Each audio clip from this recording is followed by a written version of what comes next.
I'm Dr. Connie. I'm your host of Mind Your Health podcast. I share my unique perspective both as a practitioner and a patient battling autoimmune condition for over 25 years because I had to figure things out on my own, and my education in my practical approach as a patient allows me to truly integrate it so that you can be whole and the burden of sick care is no longer your own burden to carry. We help you with in this podcast. Welcome to Mind Your Health podcast. This is Dr. Connie, and this is Brooke Padilla. And she is many things, one of which we'll talk about is sound therapy today. But give us a little bit of a rundown on your background, Brooke, for our listeners. Well, in sound therapy specifically, music has really just always been something that I've been interested in. I grew up singing in the choir. I also played the piano. So it was just something that I always gravitated towards. And then I actually had a dream about sound therapy when I was 18 years old. It kind of shocked me at first. So for a few years, I just thought it was a dream. Didn't really pay attention to it much until things in my life started happening that were in the dream that I could have had no way of knowing, like living in Italy. At 18 years old, I had no clue, that at 26 years old, I would be living in Italy. But in the dream, I was walking down a street in Italy, and when that actually happened and I was walking down that street in life, it kind of hit me and I couldn't ignore it anymore. So at that point, at 26, that's when I started studying it. Studying sound therapy specifically? Yes, sound therapy specifically, and hertz and how that affects people, and how to use it, to actually heal people, bring people into their parasympathetic nervous system, all of, the science behind it. So let's talk a little bit about the frequency. But before we even get to the science of sound bathing, tell us a little bit, for those who are very new to the concept, what exactly is sound therapy or sound bath? So sound therapy really is vibrational therapy. So it is very much about the sound as a specific vibration for your body, for, mentally, emotionally. It affects all of those systems. So sound therapy instruments are tuned to a different frequency, which is a different hertz than your regular, radio music is. The hertz is 432. And that's actually a scale. So it's a scale that lines up with the Schumann resonance, the solfeggio sequence, really all of them. 432 is there in all of them. Did you say circasio? Solfeggio. Okay, solfeggio. What is that? Yes, solfeggio. So it's a sequence that's found in nature. There's actually the Fibonacci sequence as well. So there's a few that are the patterns that you see in nature.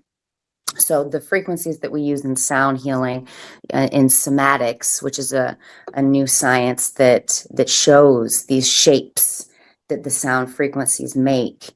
All of the hertz sound frequency actually turns out the shapes are sacred geometric shapes that you see in temples and places all over the world.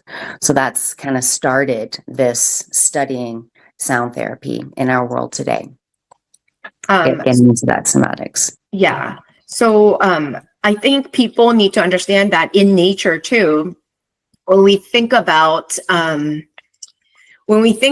resonance and frequency in nature, how the animals behave, and how there is something that you don't hear necessarily, but it's a vibration that you can hear, but it's not something that you can hear. Do you know what I mean? Tangibly hear. You're not consciously hearing it, but your body is sensing it. Yes. And animals do work on those frequencies, on those rhythms. Yes, like it tells birds when to migrate, different just vibrations Yeah. that are around us all the time. Yeah. Are you aware of, because sound is something that's biblical in most religions, talk Yes. about it. Even in Hinduism, Buddhism, there's these little, hums that we do. And really the Om sound in yoga too. It's the beginning of everything, right? And there was a study or a book I came across. It's by Masaru Emoto. Are you familiar with him? He's a Japanese photographer, and he studied the connection of verbiage, words spoken with the crystalline nature of water formation, like ice, right? Yes. And how when you say something negative, the water crystalline formation is very disruptive versus you say kind words, just these molecules of water, they behave and form in these beautiful crystalline structures like you were mentioning. And I think we would all resonate, or, those of us who have been exposed to orchestra, when you go and there's a cacophony, it just makes your body sick to hear that screeching noise out of sync versus when everything is blends so beautifully. It really allows our nervous system to balance from this sympathetic fight or flight, anxiety ridden state to this calm and peace. And you started off our podcast today talking about the parasympathetic. And I think most people understand that this is an autonomic nervous system regulator at its peak. And you don't have to do anything.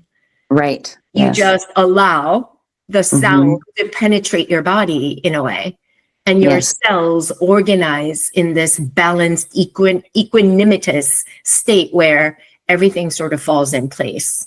Yes. Right? Yes, exactly. Yes, that's exactly what is happening. And the sound that is around us with our usual music, on the radio, on Spotify, it is actually a hertz that causes that same kind of dissonance and chaos in the cells. Yeah, because it's not tuned to the Schumann frequency. So the Schumann frequency is aligned with the Earth's frequency, which is usually around 8 hertz. And that's coming from the heart of the earth, but also our atmosphere. Our atmosphere is also around that hertz, which is theta state. That's like straddling theta and alpha state. And those are meditative states. So, even just the earth and our atmosphere is helping us to try to get there, and sound healing, same thing, is doing that for us. So for our listeners who are curious about what Brooke is saying, is there's so much scientific relevance in what she offers our population. Specifically, I think it would help for you guys to know, because I know I needed this, is when you think about your brain is the central nervous system for everything that happens physiologically, as well as emotionally and spiritually. And we have these different waves in our brain, and they're affiliated with different frequencies, like delta waves. It's slow and loud brain waves that occur during sleep or deep meditation and dreamless sleep. And they stimulate this healing and regeneration. And then there's the alpha waves, and this is the frequency of, like Brooke said, did you say Schumann? Schumann. Yes, the Schumann. The frequency, she said, was 8 hertz, which is the alpha wave, is 8 to 12 hertz, that are associated with a flow state of mind. And during this state, people are more creative and can absorb a lot more information. And this is the focus state, alpha wave. And then there's a theta wave. It's a frequency of 4 to 7, so it's below 8. And it occurs in the frontal and temporal regions of the brain. And they're common in children and adults during periods of emotional stress. So these theta waves are more higher frequency. Actually, lower. And it is also a kind of an out-of-body experience too. So that sensation that you get while you're right in between sleep and waking is also a theta state.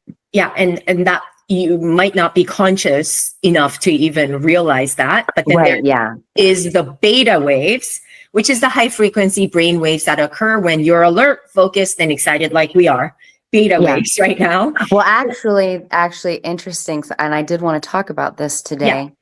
It has been shown that longtime meditators are not so much in beta waves like most people are. We are in alpha waves. I have actually been scanned and I am in alpha waves much more often than beta waves. So where most people would be in beta, I am in alpha. So I'm kind of always in a meditative state. And that does come from the fact that I've been meditating since I was 15. Yeah. So I think this is the physiological basis for why you would want to do something. And I think most people have to understand it's not something you will to do. Sometimes we just need to sort of allow and be open to this quote unquote experience, and is what sound therapy provides to, without thinking, you can just get to that wave state. And so I just wanted people to understand this tangibility and the scientific and physiological basis for what we are talking about. And so when we talk about sound bath is exactly what you do. You work with crystals, gongs, and chimes.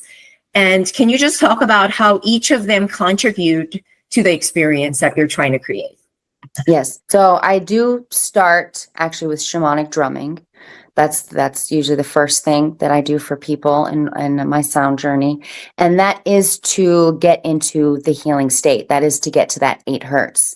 The shamanic drumming that I do is from shamanic journeying or shamanic meditation. That is actually what meditation I started with at 15. So let's talk about, hold on just one second. When you talk about shamanic, can you define shamanic? Because most people don't understand what that is. It's a very, kind of earth-based healing. It comes from native cultures, Native American cultures, and even from, South American cultures. Most cultures around the world in ancient times had, shamans, and they were the people that were the healers. They were just kind of connected to the, divinity and were that medium, between the community and divinity and healing in those higher states of consciousness. Yeah. So each of your instruments that you use in sound bath, it contributes to this experience of creating this frequency. Yes. So starting there is a brainwave entrainment that helps to bring you into that state so that you're getting the most out of the other instruments. So then from there, I will go to the singing bowls. And the singing bowls that I like to use are crystal, because you can be more specific about the note and the hertz that you're getting from a crystal bowl than you typically do from a metal bowl. So each bowl that I do have 8 bowls. Each one is a different note that is connecting to a different chakra, a different meridian system and organ system, right? Amazing. Yes. And it is helping to balance that specific area, the emotions and mental states that are also kind of attached to those chakras, as well as physically, From there, I like to end with the gong. The gong is my absolute favorite, and that's just a whole recalibration. The vibration from the gong is so strong. It helps you release so much, and also kind of solidifies for you this, vibration, whatever you've been releasing and working on. It's kind of that final thing that solidifies it for you, I feel like. Yeah, I agree too, because the gong is very strong. That I feel like getting it from like a speaker system is very different from the true gong experience, because when you experience the gong, you can feel the vibrations within your body. It's so calming that I felt like my mind just stops. And I'm just like in this full experience mode of just, my mind is completely shut down and I have this out of body, out of mind experience. And I think it's something like most people need to understand that meditation, because, you can reproduce certain frequencies, and there's a lot of things if you want to explore this on YouTube. But I feel like the real sound bath is the full exposure to everything. And I think Brooke does that through her healing modalities that she calls sound bath, but also you do it in the context of Tranquil Trio, where there's yin, there's Reiki, and then in the backdrop, there's a sound bath that you take the participants through. So just a little promo here is if you haven't experienced Tranquil Trio, I call it experience. You have to come and experience it, because it's another level. And if you think you know all about yoga, you haven't really truly experienced until you come to this experience. And it's the three of the most amazing human beings come together, and they align so well to get you at the center, and their whole focus is on their students in the room, pretty much. And it's all tailored, I feel like, to each group that you guys put together. It's very different. Yeah. Yes, each one is completely different. Yeah. Yes. So what is the thing you saw in your experience where sound bath helps with certain chronic conditions like stress, anxiety, insomnia, or chronic pain? What have you seen? And can you explain in your words how sort of that played out? Well, it's sound releasing depression, anxiety. That is what it is mostly known for, to help people with those conditions. And we've known that for a long time. And I see it in honestly everyone that I've worked with sound therapy. Most specifically, I would say my sister. So my sister is wound very tight. We're actually completely opposites. Totally. And everything that I do, because I've been spiritual since I was a child. So it's always just been, oh yeah, Brooke and her spiritual woo-woo stuff. That's kind of how my sister always treated it. And then she was at my house one day. Her daughter saw my bowls and was interested in them. And so I was like, yeah, you want to hear them? And I started playing them for her. And my sister in a whole other room in my house heard them. And she was like, oh my gosh, all of the tension in my body just left the moment I heard that bowl. And she wasn't even anticipating it. She wasn't even laying there trying to get that effect from the bowl. And it literally just did that for her. And that's when I really noticed that, yeah, wow, okay, so this is that powerful. That no matter how difficult this is for you to meditate or actually let go and get into your parasympathetic nervous system, this is going to do it for you immediately.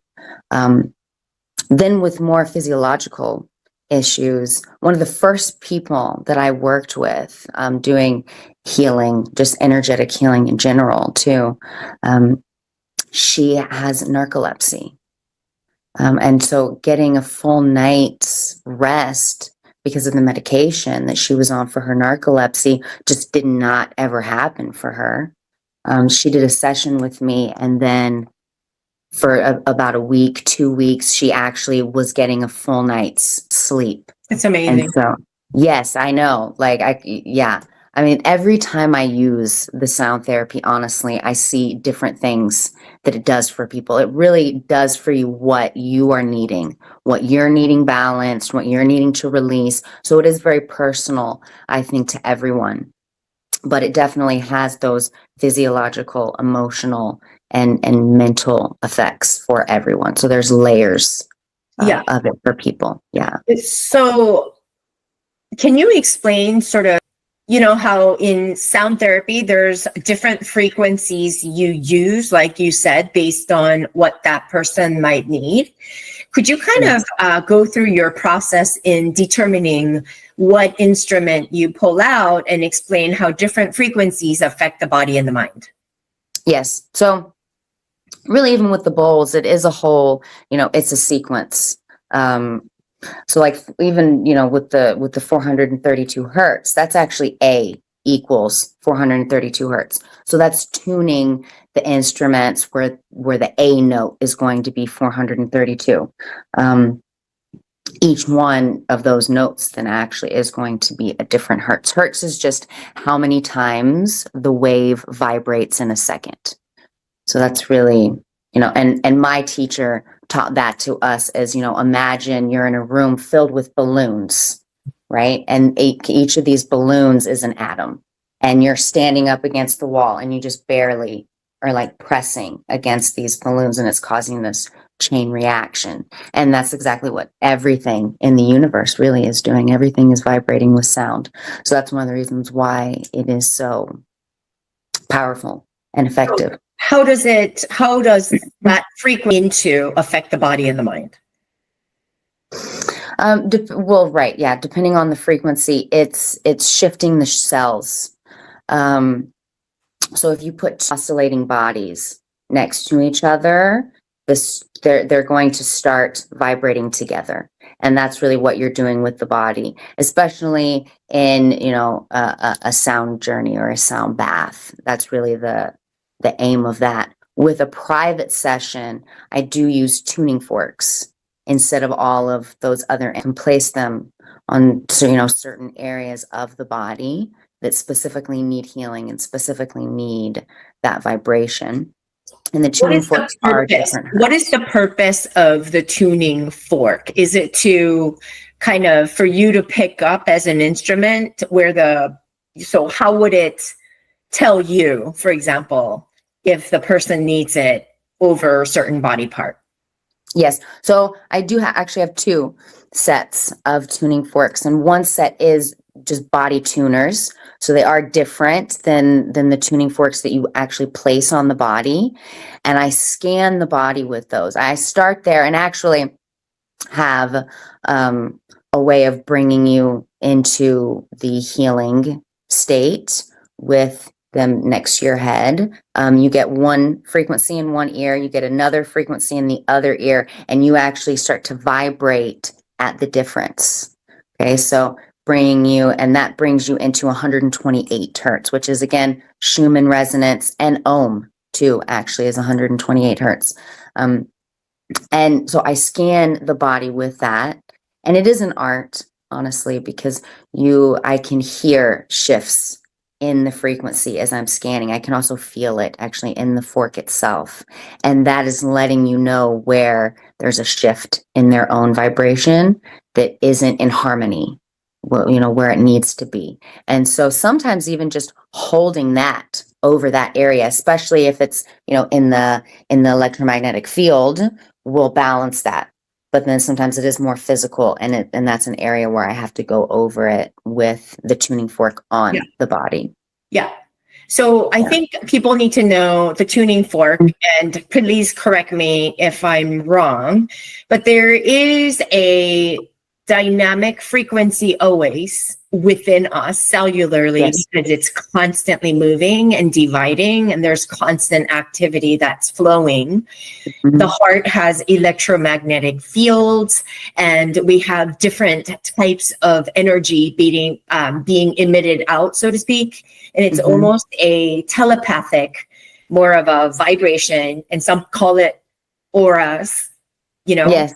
But when she puts the tuning fork, I think what it does is based on the density of where she is, it'll feel a lot more dense in those tight areas. And I think somatically, as a physical therapist, I liken it to when people have a lot of anxiety and tension and a lot of thoughts that are negative, it creates this density where it's not, how we just kind of like white knuckle through and we get really tight, balled up, versus when you're relaxed, you're able to allow the energy to flow a little bit more. So perhaps what Brooke is saying is when she works with the tuning fork, and I think it's a gift that she brings to the table, because like she said, it's an art. It's almost like she's so open that she's able to feel and palpate this. And that's how she notices the tension points in your body to sort of put her attention in those areas to sort of create this experience through the sound as she sees fit. And I think one of the things which leads me to this next question is, what are some ways people can experience this sound daily for their own spiritual growth? The voice. Simple ways. Voice? Yes. Using your voice. Yeah. Your voice is the most potent sound. The most potent sound healing can get is going from using your own voice. And you want to focus on feeling the vibration of your voice in your body. Yeah. There is a humming breath, a yoga practice actually that I tell people, to start with if they want, even just to sensitize themselves to the vibration of sound.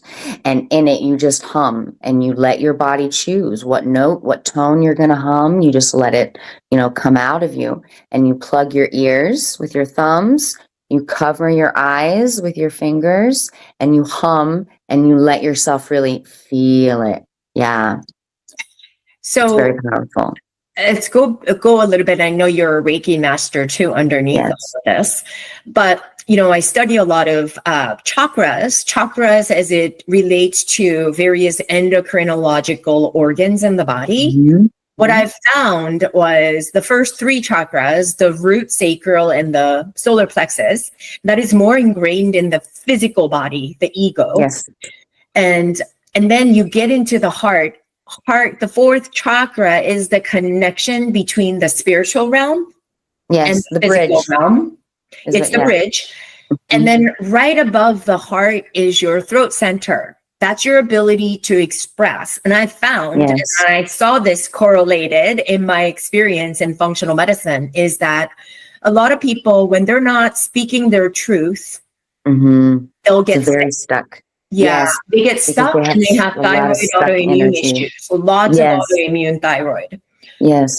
And so can you explain a little bit? Because I found this to be true too, because I teach a lot of yoga teachers.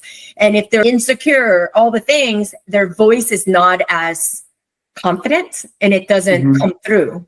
And I think people recognize that. It's something you feel. Yes. You know what I mean? So explain that. You can feel a person's essence in their voice. That is something that all singers kind of know.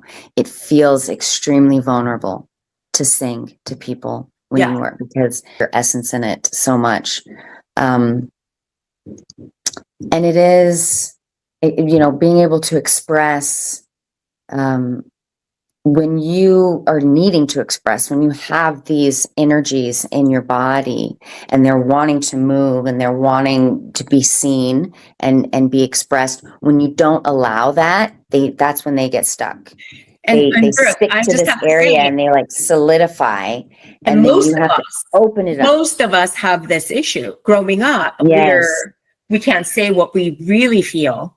Yes. We filter and we say things what we think we ought to say.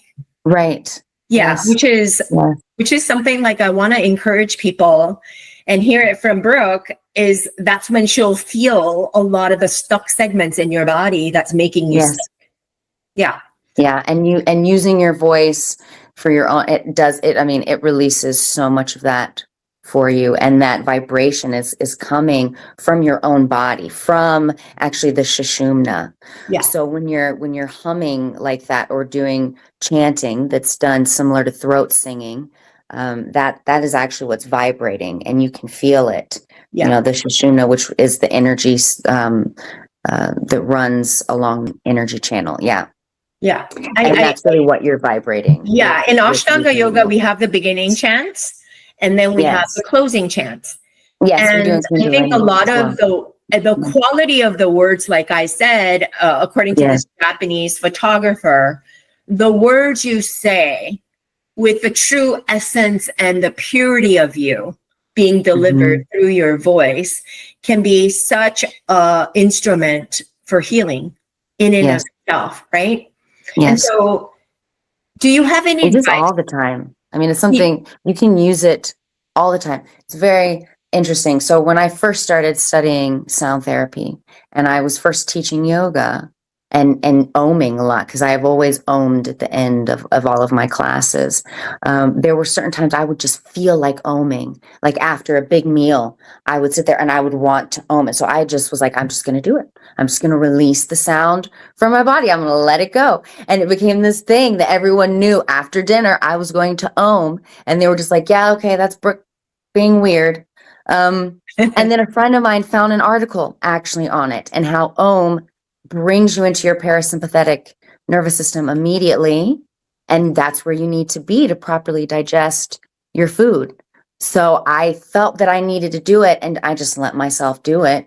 And I was actually, feeling like I needed to do it because my body was like, hey, let's work as efficiently as possible right now. Let's do an om, So whenever, some people find sound bathing or sound therapy to be woo-woo or out Yeah. there or hard to believe in.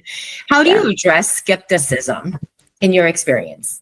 Well, I mean, it is science-based now.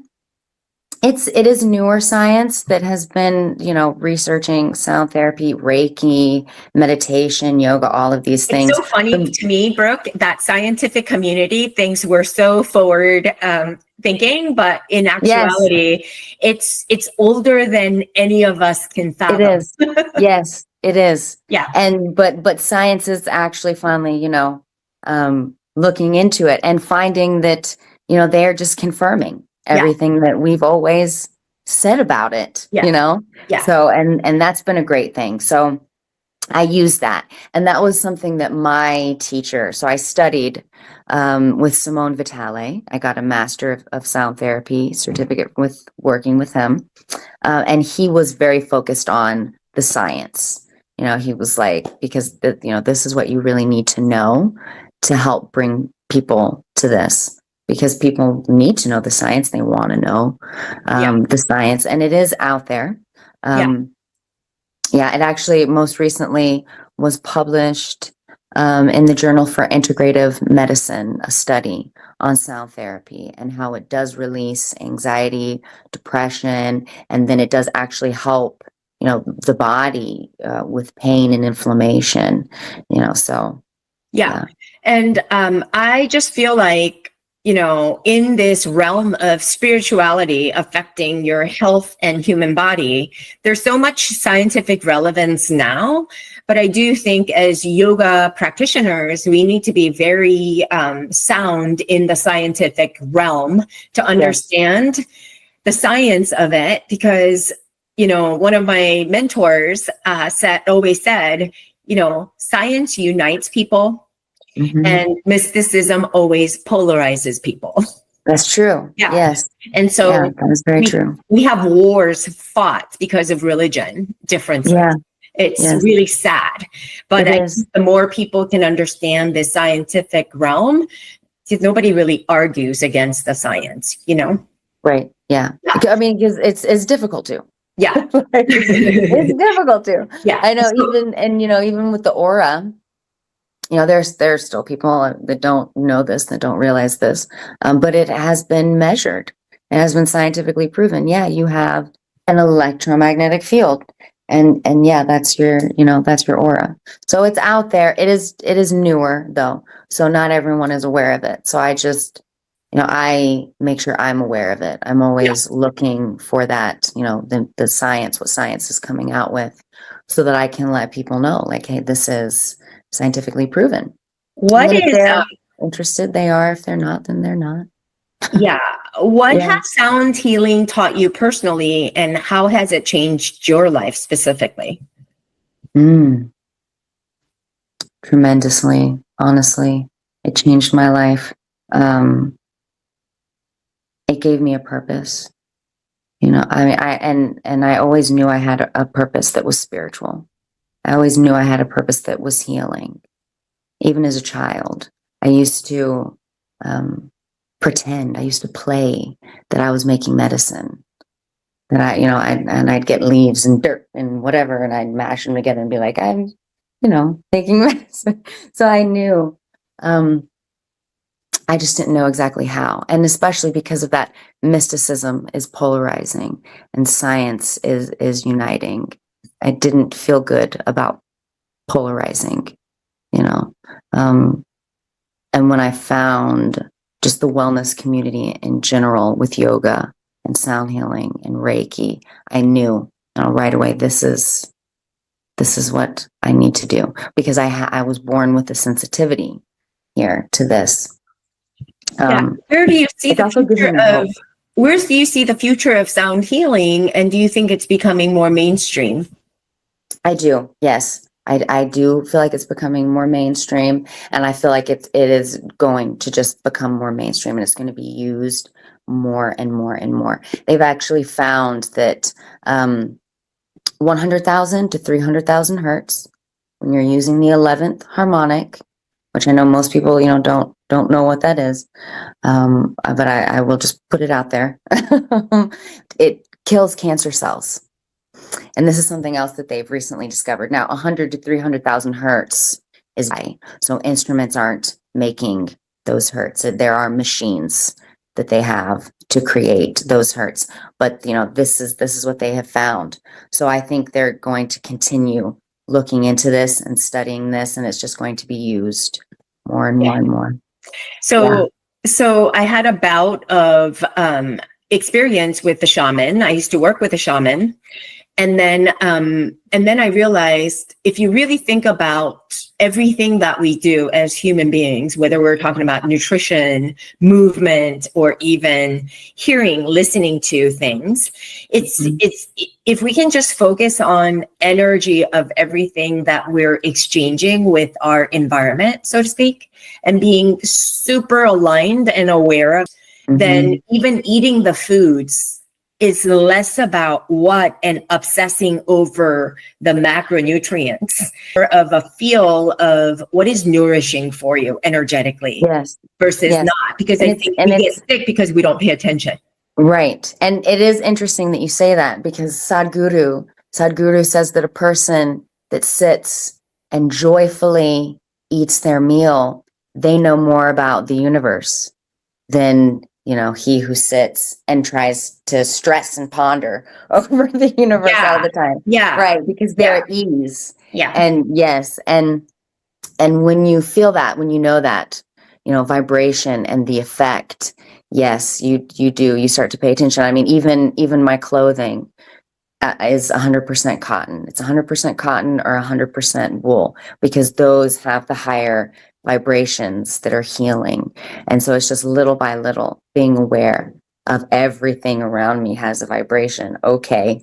So let's optimize the vibration around me as much as I can. And when you think about life as everything energetic exchange internally with everything outside of you, it just you can have a better approach in this way. But I think the number one thing people need to be aware of is to learn to be aware, and I think sound therapy takes you right to where you need to go. It's almost like a restructuring of your mind without even trying. Effortless meditation. So with that being said, do you have any resources or tools for those wanting to explore sound healing further? Yes. Binaural beats is a good thing to start to get into. A lot of music that says that it's sound healing and says that it's a specific hertz actually is not the stuff that you would listen to through a speaker, because even if the instrument being played is tuned to that hertz, if the recording is not, if it's not produced in that way where it can come out of the speaker at that certain hertz, it isn't. But binaural beats is a brainwave entrainment. It is quite powerful, and for it to be binaural beats, it is left and right. I think you have to emphasize that we have to wear headphones. Right. You have to wear headphones so that you're getting, and it's just like I do with my tuning forks for the brainwave entrainment. You have one frequency in this ear, one frequency in that ear, and then you start to vibrate at the difference. Yeah. So binaural beats are, definitely a good thing to listen to. So I think people need to understand the right and the left side. We always have this right dominance and left dominance, analytical versus creativity. What you have to understand, the central nervous system, it's one up here, left and right. But then below the neck, it crosses over. We chiasm the other way. Yes. And so the right side of the brain controls the left side of the body, vice versa. And motor developmentally and dysfunctionally, we see this a lot in physical medicine, is lots of people crisscross the body in this way. And so with what Brooke said, the binaural beat, left to right, you need the headphones for the full experience. Yes. And it's this, what she said is brain and it trains your brain to be in sync, right? I feel like it's a way for the brain to be equally equanimitous between the left and the right lobe. Yes. And they have found, I mean, that is genius, actually. I think so. The left and the right brain can communicate with each other. Yeah. They found that's actually what causes genius and creativity, because genius, I mean, there is an element that's intellectual, there's an element that is creative. And so they do have to be able to connect. Yeah.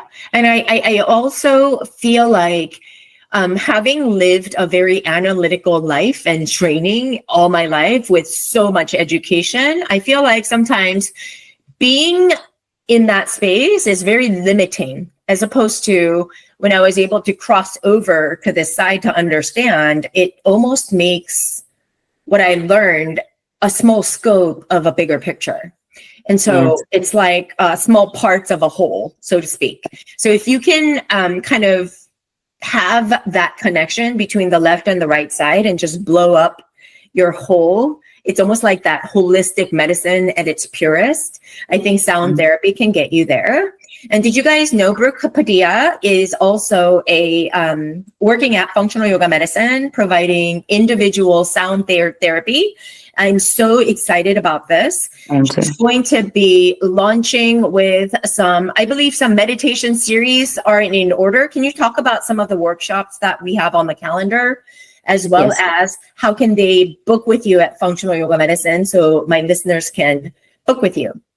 Yes. So to book with me for a private session, I'm there the second Saturday of every month.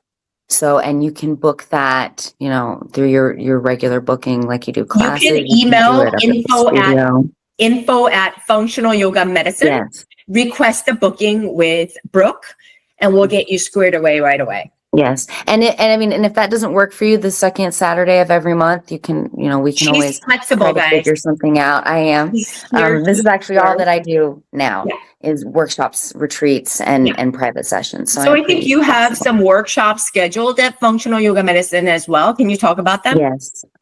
So the next upcoming workshop is for the winter solstice. And Christine and I are doing that together, where she's going to teach a flow class. Well, I teach a Kundalini class, and then, everyone from Kundalini and flow are going to come together to do a sound therapy session, the sound journey session. So that will be the next one. So that's a blended my favorite event. Yes. And that is always my favorite event of the year, the winter solstice, because, it's the darkest day of the year, darkest night of the year. And that's where we're, very much in an internal space. We've really gone into our cave, and that's where we can really connect and have a huge transformation at the winter solstice. So I love it. Amazing. That's my next one. I do have a meditation course coming up. In my meditation course, each week it's weekly, over 4 weeks, and each week we focus on a different style of meditation. And that is for someone who maybe wants to deepen their understanding of meditation, try new things, or if they're brand new to it and wanting to try to find what kind of meditation is going to actually work for me. Yeah. So number one, I just want to say this, Brooke. Meditation does work, you guys, but it's one of those things, the hardest thing you can start. And we have lots of questions around it. Our brain does. And I think with a guided approach like Brooke is doing, there is no one even for meditation. And you're never going to have a meditation session where you're like, wow, that was a great set. We never do that. A lot of the times you're sitting there with all these thoughts. Yes. But consistency is key. And I think what she goes over is to put things in perspective for you so that you can start to meditate knowing that this is the ultimate path to health and wellness.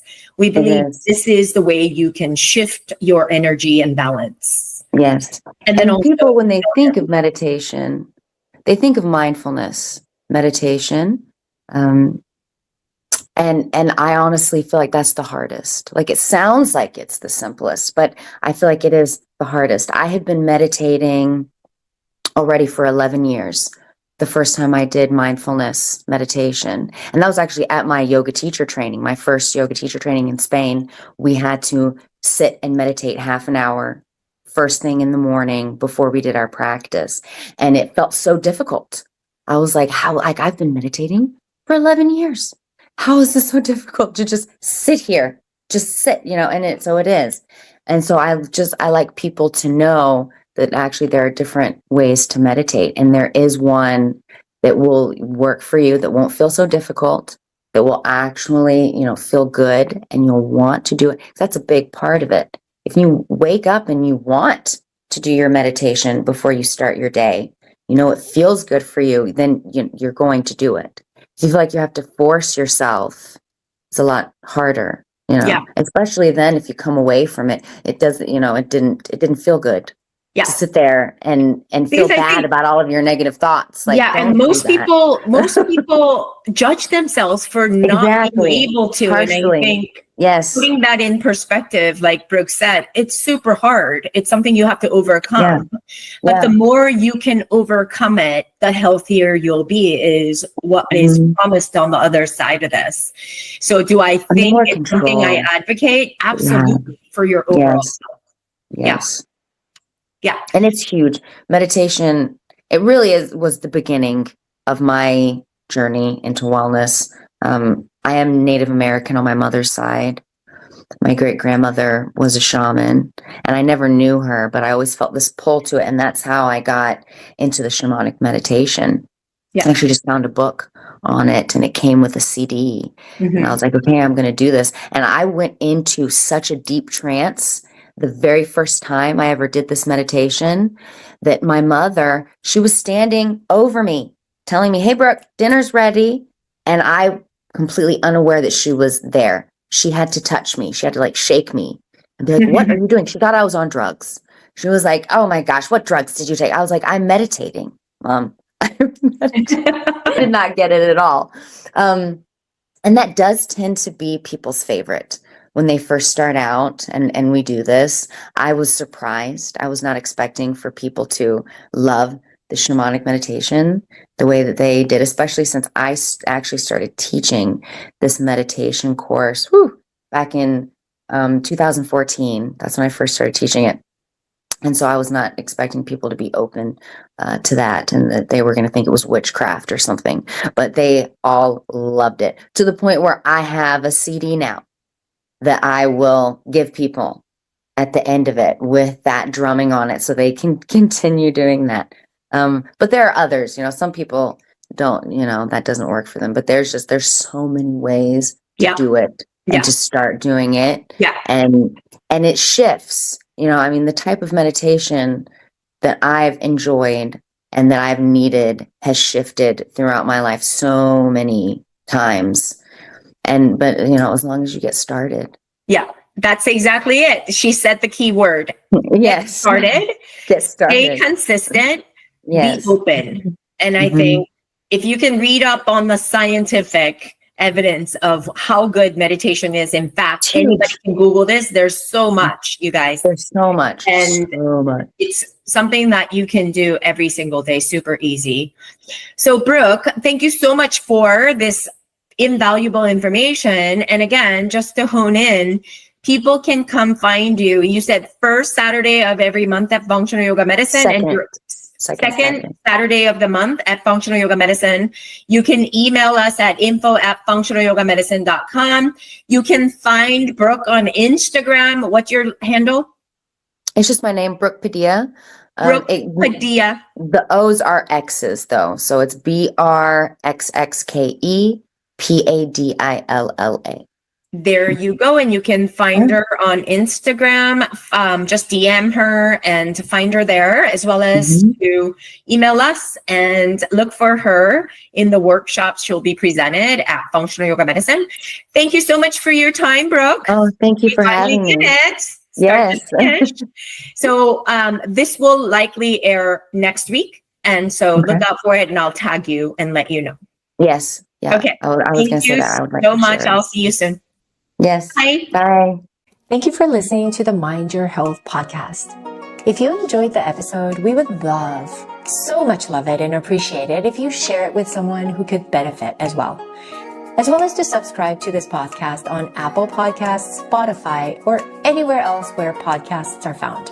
And leave us a review. We're so grateful, and it helps us to reach more people just like you, so you can become more empowered to enjoy longevity and health. You can follow me on TikTok, Instagram, and YouTube at Dr. Connie Chung.